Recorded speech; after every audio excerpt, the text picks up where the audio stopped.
భగవద్గీతను అపహాస్యం చేస్తున్నారంటూ చేసిన వీడియోపై రవికుమార్ కావలి అలియాస్ బిత్రి సతీష్ స్పందించారు. ఈ మధ్యన వీడియో వైరల్ చేస్తున్నారని, అయితే అందులో వాస్తవం లేదని బిత్రి సత్య తెలిపారు. తాను ఎప్పటిలాగే రీల్స్, షార్ట్స్ లాగా పెడుతుంటానని, అందులో చిన్న స్పెల్లింగ్ మిస్టేక్ జరిగిందన్నారు.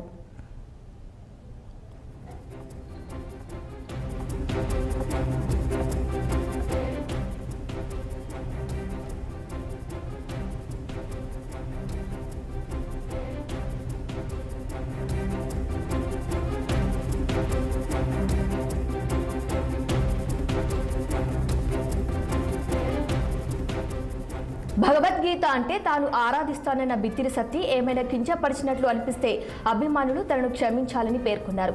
కానీ ఉద్దేశపూర్వకంగా ఎవరైనా ఎక్కువ చేస్తే ఎదుర్కొంటారని స్పష్టం చేశారు బిత్తిరి సత్తి. అటు భగవద్గీతను అపహాస్యం చేస్తూ సోషల్ మీడియాలో వీడియో పెట్టిన బిత్తిరి సత్తిపై వానరసేన పోలీసులు కేసు పెట్టిన సంగతి తెలిసిందే. అందరికీ నమస్తే. నేను రవికుమార్ కావలి, మీ బిత్తిరి సత్తి. అయితే ఈ మధ్యన ఒక వీడియో వైరల్ చేస్తున్నారు. సో అందులో వాస్తవం ఏమీ లేదు.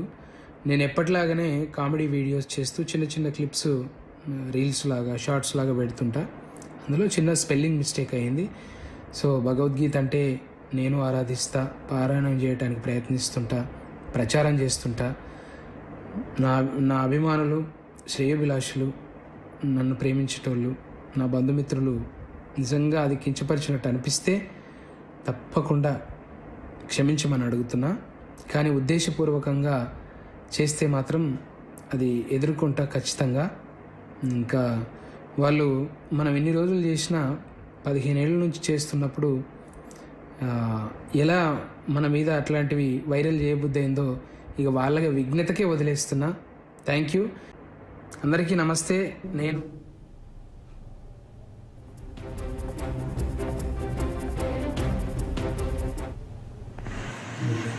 రవి ముద్రాజ్ గారు ఒక క్లిప్పు బయటికి విడుదల చేశాడు. అయితే భగవద్గీతని కించపరుస్తూ, హిందూ మతాన్ని కించపరుస్తూ ఆయన చేయడం జరిగింది. రాష్ట్రీయ వారసత్వం దీన్ని ఖండిస్తుంది. అదేవిధంగా నువ్వు అన్ని మతాలను నువ్వు చేయగలుగుతావా అంటే, హిందూ మతం అంటే అందరికీ చులకనైపోయింది. ఈరోజు హిందూ మతం అంటే ఎవరు ఏమనలేరు, ఏమన్నా మాట్లాడచ్చు అనుకుంటున్నారు. కాకపోతే నీకు దమ్ముంటే వేరే మతాల కోసం ఒక శ్లోకని తీయి, ఆ రోజు నీకు బట్టలిపి కొడతారు ఆ రోజు. ఎందుకంటే ఒక విధంగా మర్యాద చెప్తున్నావు ప్రతి ఒక్కరికి.